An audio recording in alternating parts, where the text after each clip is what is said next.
1 Samuel 1. Once after a sacrificial meal at Shiloh, Hannah got up and went to pray. Eli the priest was sitting at his customary place beside the entrance of the tabernacle. Hannah was in deep anguish, crying bitterly as she prayed to the Lord. And she made this vow, O Lord of heaven's armies, if you will look upon my sorrow and answer my prayer and give me a son, then I will give him back to you. He will be yours for his entire lifetime. And as a sign that he has been dedicated to the Lord, his hair will never be cut.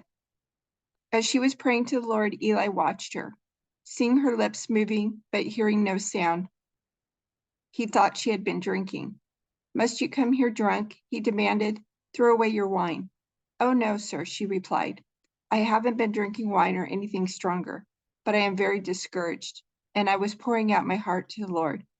Don't think I am a wicked woman, for I have been praying out of great anguish and sorrow.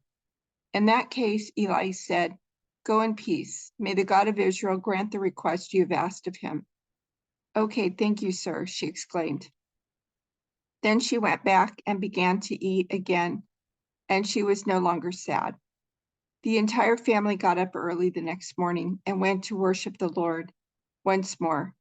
Then they returned home to Ramah. When Elkanah slept with Hannah, the Lord remembered her plea, and in due time she gave birth to a son. She named him Samuel, for she said, I asked the Lord for him. The next year, Elkanah and his family went on their annual trip to offer a sacrifice to the Lord and to keep his vow. But Hannah did not go. She told her husband, wait until the boy is weaned. Then I will take him to the tabernacle and leave him there with the Lord permanently. Whatever you think is best, Elkanah agreed. Stay here for now, and may the Lord help you keep your promise. So she stayed home and nursed the boy until he was weaned. When the child was weaned, Hannah took him to the tabernacle in Shiloh. They brought along a 3-year-old bull for the sacrifice and a basket of flour and some wine. After sacrificing the bull, they brought the boy to Eli. Sir, do you remember me? Hannah asked. I am the very woman who stood here several years ago praying to the Lord. I asked the Lord to give me this boy, and he has granted my request. Now I am giving him to the Lord, and he will belong to the Lord his whole life. And they worshiped the Lord there. Then Hannah prayed, my heart rejoices in the Lord. The Lord has made me strong. Now I have an answer for my enemies. I rejoice because you rescued me. No one is holy like the Lord. There is no one beside you. There is no rock like our God. Stop acting so proud and haughty. Don't speak with such arrogance. For the Lord is a God who knows what you have done. He will judge your actions.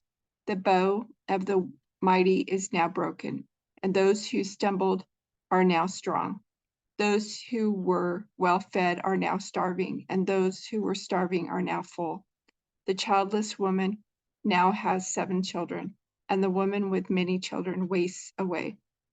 The Lord gives both death and life. He brings down some to the grave, but raises others up. The Lord makes some poor and others rich. He brings down some and lifts others up. He lifts the poor from the dust and the needy from the garbage dump. He sets them among princes, placing them in seats of honor.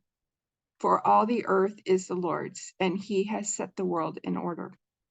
He will protect his faithful ones, but the wicked will disappear in the darkness. No one will succeed by strength alone. Those who fight against the Lord will be shattered. He thunders against them from heaven. The Lord judges throughout the earth. He gives power to his king. He increases the strength of his anointed one. Then Elkanah returned home to Ramah without Samuel, and the boy served the Lord by assisting Eli the priest.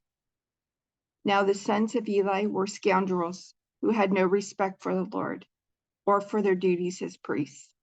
Whenever anyone offered a sacrifice, Eli's sons would send over a servant with a 3-pronged fork. While the meat of the sacrificed animal was still boiling, the servant would stick the fork into the pot and demand that whatever it brought up be given to Eli's sons. All the Israelites who came to worship at Shiloh were treated this way. Sometimes the servant would come even before the animal's fat had been burned on the altar. He would demand raw meat before it had been boiled so that it could be used for roasting. The man offering the sacrifice might reply, "Take as much as you want, but the fat must be burned first." Then the servant would demand, "No, give it to me now, or I'll take it by force." So the sin of these young men was very serious in the Lord's sight, for they treated the Lord's offerings with contempt. But Samuel, though he was only a boy, served the Lord. He wore a linen garment like that of a priest. Each year his mother made a small coat for him and brought it to him when she came with her husband for the sacrifice. Before they returned home, Eli would bless Elkanah and his wife and say, "May the Lord give you other children to take the place of this one she gave to the Lord." And the Lord blessed Hannah, and she conceived and gave birth to 3 sons and 2 daughters. Meanwhile, Samuel grew up in the presence of the Lord. Now Eli was very old, but he was aware of what his sons were doing to the people of Israel. He knew, for instance, that his sons were seducing the young women who assisted at the entrance of the tabernacle. Eli said to them, "I have been hearing reports from all the people about the wicked things you are doing. Why do you keep sinning? You must stop, my sons. The reports I hear among the Lord's people are not good. If someone sins against another person, God can mediate for the guilty party. But if someone sins against the Lord, who can intercede?" But Eli's sons wouldn't listen to their father, for the Lord was already planning to put them to death. Meanwhile, the boy Samuel grew taller and grew in favor with the Lord and with the people. One day, a man of God came to Eli and gave him this message from the Lord: "I revealed myself to your ancestors when they were Pharaoh's slaves in Egypt. I chose your ancestor Aaron from among all the tribes of Israel to be my priest, to offer sacrifices on my altar, to burn incense, and to wear the priestly vest as he served me. And I assigned the sacrificial offerings to you priests. So why do you scorn my sacrifices and offerings? Why do you give your sons more honor than you give me? For you and they have become fat from the best offerings of my people Israel. Therefore, the Lord, the God of Israel, says, I promised that your branch of the tribe of Levi would always be my priests, but I will honor those who honor me, and I will despise those who think lightly of me. The time is coming when I will put an end to your family, so it will no longer serve as my priests. All the members of your family will die before their time. None will reach old age. You will watch with envy as I pour out prosperity on the people of Israel. But no members of your family will ever live out their days. The few not cut off from serving at my altar will survive, but only so their eyes can go blind and their hearts break, and their children will die a violent death. And to prove what I have said will come true, I will cause your 2 sons, Hophni and Phinehas, to die on the same day. Then I will raise up a faithful priest who will serve me and do what I desire. I will establish his family, and they will be priests to my anointed kings forever. Then all of your surviving family will bow before him, begging for money and food. Please, they will say, give us jobs among the priests, so we will have enough to eat. Meanwhile, the boy Samuel served the Lord by assisting Eli. Now in those days, messages from the Lord were very rare, and visions were quite uncommon. One night, Eli, who was almost blind by now, had gone to bed. The lamp of God had not yet gone out, and Samuel was sleeping in the tabernacle near the ark of God. Suddenly the Lord called out, "Samuel." "Yes," Samuel replied. "What is it?" He got up and ran to Eli. "Here I am. Did you call me?" "I didn't call you," Eli replied. "Go back to bed." So he did. Then the Lord called out again, "Samuel." Again, Samuel got up and went to Eli. "Here I am. Did you call me?" "I didn't call you, my son." Eli said, "Go back to bed." Samuel did not yet know the Lord because he had never had a message from the Lord before. So the Lord called a 3rd time. And once more Samuel got up and went to Eli. Here I am. Did you call me? Then Eli realized it was the Lord who was calling the boy. So he said to Samuel, Go and lie down again. And if someone calls again, say, Speak, Lord, your servant is listening. So Samuel went back to bed. And the Lord came and called as before, Samuel, Samuel. And Samuel replied, Speak, your servant is listening. Then the Lord said to Samuel, I am about to do a shocking thing in Israel. I'm going to carry out all my threats against Eli and his family from beginning to end.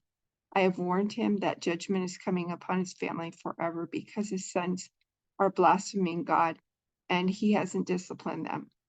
So I have vowed that the sins of Eli and his sons will never be forgiven by sacrifices or offerings. Samuel stayed in bed until morning, then got up and opened the doors of the tabernacle as usual. He was afraid to tell Eli what the Lord had said to him, but Eli called out to him, Samuel, my son. Here I am, Samuel replied. What did the Lord say to you? Tell me everything. And may God strike you and even kill you if you hide anything from me. So Samuel told Eli everything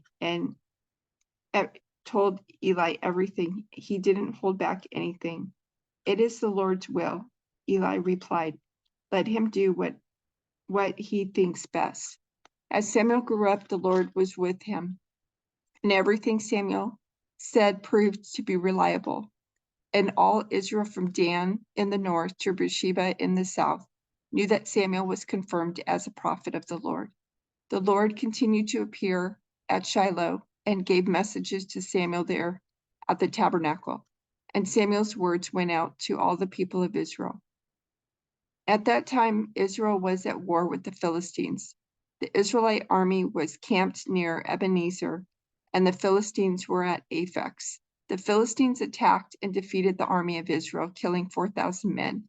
After the battle was over, the troops retreated to their camp, and the elders of Israel asked, Why did the Lord allow us to be defeated by the Philistines? Then they said, Let's bring the ark of the covenant of the Lord from Shiloh. If we carry it into battle with us, it will save us from our enemies. So they sent men to Shiloh to bring the ark of the covenant of the Lord of heaven's armies, who is enthroned between the cherubim. Hophni and Phinehas, the sons of Eli, were also there with the ark of the covenant of God. When all the Israelites saw the ark of the covenant of the Lord coming into the camp, their shout of joy was so loud it made the ground shake. What's going on? The Philistines asked. What's all the shouting about in the Hebrew camp? When they were told it was because the ark of the Lord had arrived, they panicked. The gods have come into their camp, they cried. This is a disaster. We have never had to face anything like this before. Help. Who can save us from these mighty gods of Israel? They are the same gods who destroyed the Egyptians with plagues when Israel was in the wilderness. Fight as never before, Philistines. If you don't, we will become the Hebrew slaves just as they have been ours. Stand up like men and fight. So the Philistines fought desperately, and Israel was defeated again. The slaughter was great. 30,000 Israelite soldiers died that day. The survivors turned and fled to their tents. The ark of God was captured, and Hophni and Phinehas, the two sons of Eli, were killed.